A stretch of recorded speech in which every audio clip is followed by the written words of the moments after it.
Good morning and welcome to your Friday update. What happened in January on the lettings market?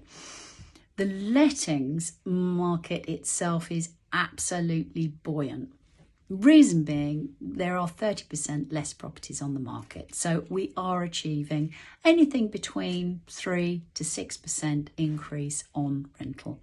The other thing that we've been doing is something carried over from last year, live viewings. So we have an invited audience, we take them around the property, and we're finding a bit of auction mentality going on to the better properties. So the better product you've got, the higher rental we can obtain.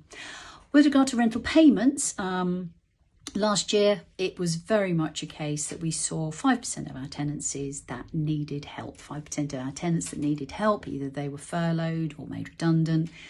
So we've been very astute with regard to talking to Universal Credit and landlords and working out payment plans. And that situation hasn't changed. We're still around about the 5% mark. On property maintenance, yes, a couple of floods at Christmas, not great. But I think the main thing is we've been looking at home visits. Obviously, last year, they weren't going to take place in any regular form. So we've devised, and are still tweaking it, a system in which gives us some red flags. Those red flags in some cases are being highlighted and we are dealing with it. So even though we're not going to your property, I think we've found a way of making sure we are looking after your asset.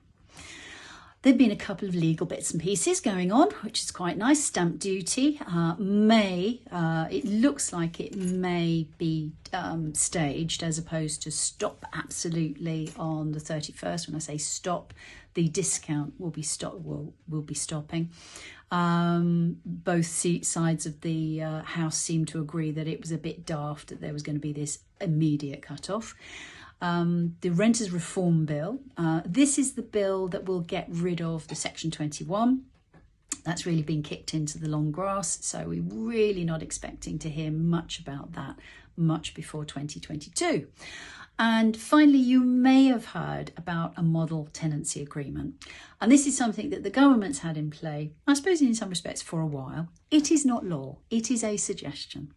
But if you want some more detail about it, please go. I've got a blog on Maxine Lester, maxinelester.co.uk, and we had a long chat about it on the landlord group, which take place every Thursday.